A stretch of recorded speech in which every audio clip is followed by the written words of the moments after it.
last week at the arraignment room and asked the public defender's office to be continued. We were appointed last week at the first appearance. Based on communication I've received from the state, I believe there is going to be a challenge to Mr. Biesiada's indigency. I just asked for some time to respond after the state started this on the record. I'd like to hear from you now. What would you like to say? Okay, thank you, Your Honor. We believe that Mr. Biesiada is in fact indigent. He was deemed indigent when he appeared at the first appearance docket on August 3rd. The journal entry reflected as such, and the public defender's office was appointed. The Ohio Administrative Code 120-1-03A goes into the fact that the pivotal issue in determining indigence is not whether the applicant ought to be able to employ qualified counsel, but whether the applicant is able to do so. It's a practical reality as opposed to the idea of someone being able to do that. Mr. Biesiada is sitting in jail on a no bond and has struggled to even get the tablet set up in there. He has no access to funds at this point. The Ohio Administrative Code also goes into defining what a liquid asset is, and is defined as cash or an asset that is payable on demand. Available credit to the applicant, such as a house or a car, are not deemed to be considered liquid assets in determining indigency. The Administrative Code also goes into if there is a determination that income levels of liquid assets do exceed what the indigency is deemed to be for each level of case, there are other things to consider. Specifically, subsection E1, the number, complexity, and seriousness of charges must be considered in determining whether an applicant has sufficient funds to hire qualified counsel. Your Honor, in this case, we have an aggravated murder charge. It doesn't get more serious than that and complex than that. E2, specifically, if someone who is not indigent has tried but is unable to employ qualified counsel, counsel must be appointed. Your Honor, in this case, even if this court deemed that he is not indigent, he is unable to employ qualified counsel at this point. He is in jail, does not have access to his funds. Subsection E3 goes into whether if someone is able to retain counsel but cannot afford experts or other trial expenses, that should be considered indigent for those purposes.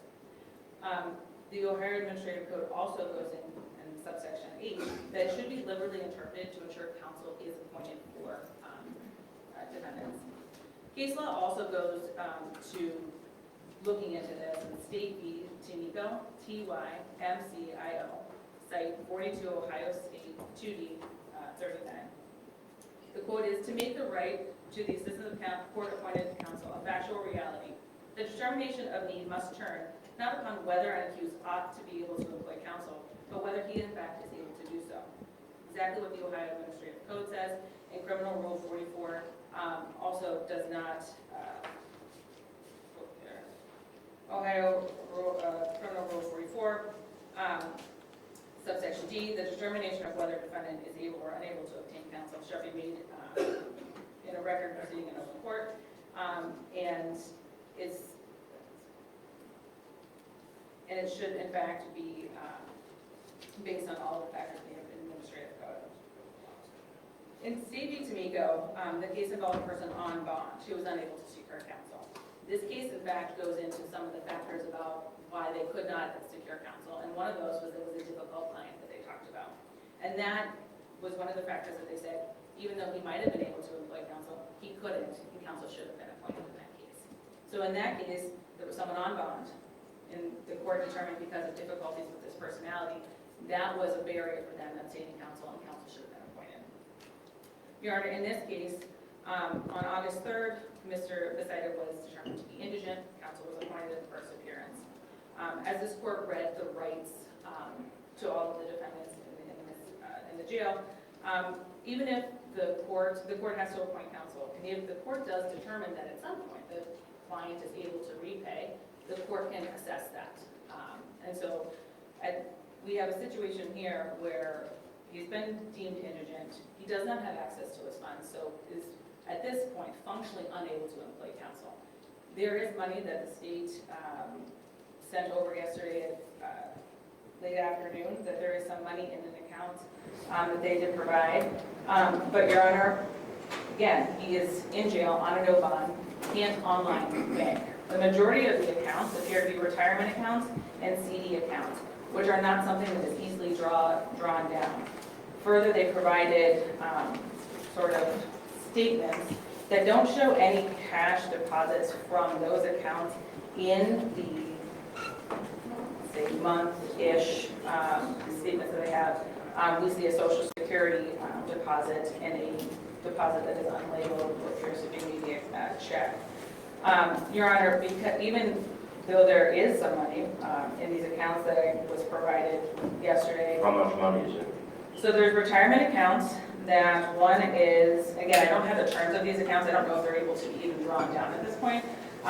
One retirement account says $44,281.46.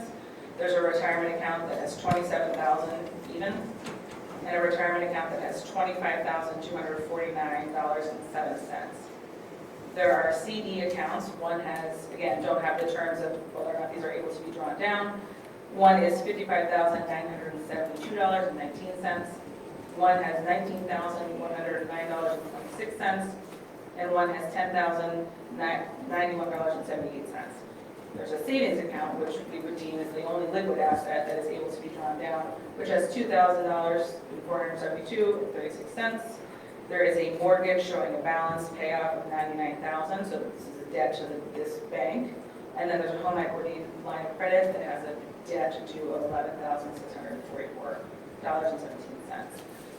That was from one bank, that was Third Federal. Fifth Third Bank, looking at this, there is a savings account that has $9,272. And What efforts have you made to try to see if funds could be drawn? well, Your Honor, I got this information after I walked out of the jail visit with my client yesterday. I have not had a chance to, in fact, discuss these exact numbers with him.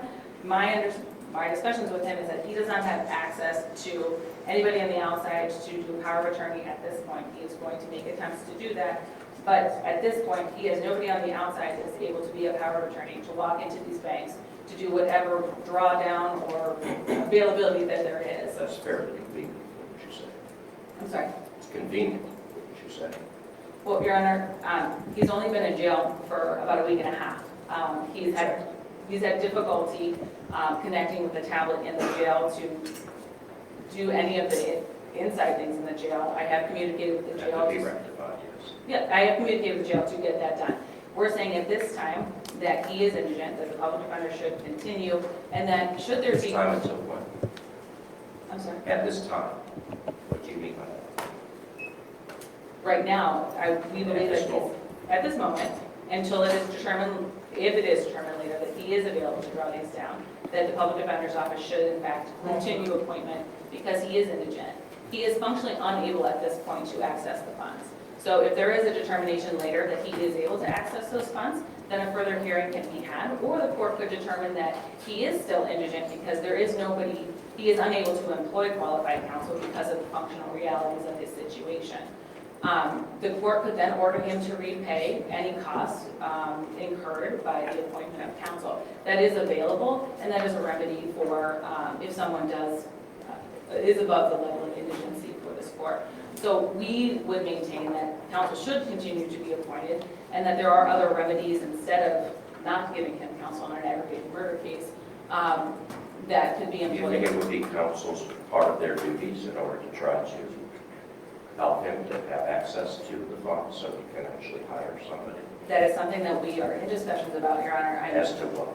Discussions about what? Well, Your Honor, I would respectfully ask that I not go into what... Discussions. I'm asking, do you think that it's part of counsel's responsibility to be able to help him get access to the funds so that he might hire someone? Your Honor, I don't know that it is part of the duty, but there are things that I can do to help him gain access if that is something that he's able to do, provide information, phone numbers. That is what I can do. I am unable to be his power of attorney to go into the bank to do that, but I can help him make connections to the outside community if there is someone available to do that, to walk in to a bank as his power of attorney. But at this moment... Prevent somebody from just saying, I'm just not going to do that so that I don't have to spend my money. Well, Your Honor, if he is able to find someone that is able to do that and they're able to, in fact, employ outside counsel, that's his choice and he's able to do that. But the functional reality of the situation right now is that he's unable to access those funds. He does not have anybody on the outside to, in fact, access those funds to employ outside counsel. So with that analysis, under the Ohio Administrative Code, he is indigent and he needs counsel appointed. Thank you very much.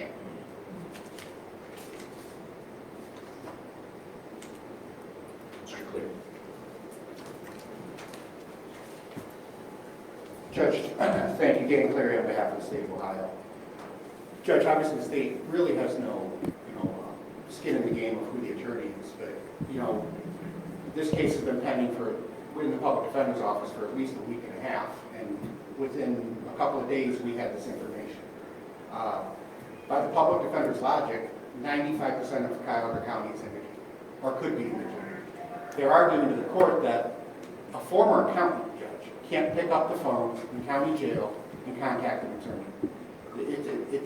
It's a ridiculous argument. I don't know why the public defender is making this stance on this case when we have a county full of indigent people.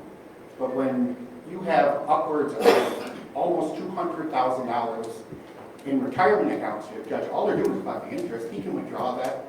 Sure, he might take a penalty, but he can withdraw that any time he wants. He can pick up the phone, Judge, and in this courthouse we know inmates call their attorneys constantly. We can't monitor them, but they call them constantly. So an accountant in his 60s can't pick up the phone and call. That's his horrible circumstance that he's under.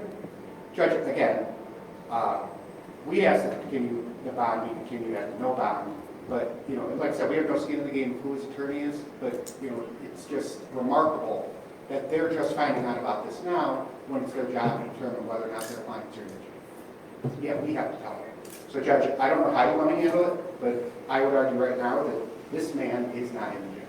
Like I said, 95% of Cuyahoga County isn't indigent, or would be indigent under that standard.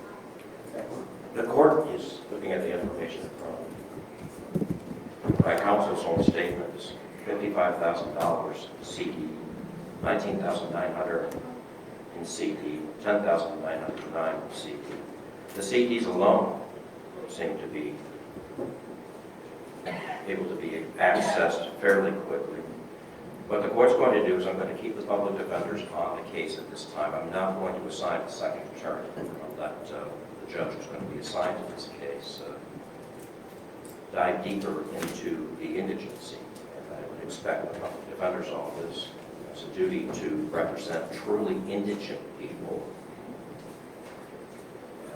be able to use their resources to try to determine whether or not this person is indigent, to assist in the access so that he might be able to get an attorney that he should be able to afford to represent. This is not rocket science. This is easy work to do, but it's not going to be done right here at this moment. So I will allow the public defenders to stay on, but with the charge, at least the recommendation of this court, that true determination be made by all parties, as you are all officers of this court. And then the matter will be taken up, I'm sure, by Judge Kelly Ann Gallagher, who will be your judge at the first pretrial August 19th at 1:00 in the morning. Thank you, Your Honor. Thank you. Thank you very much.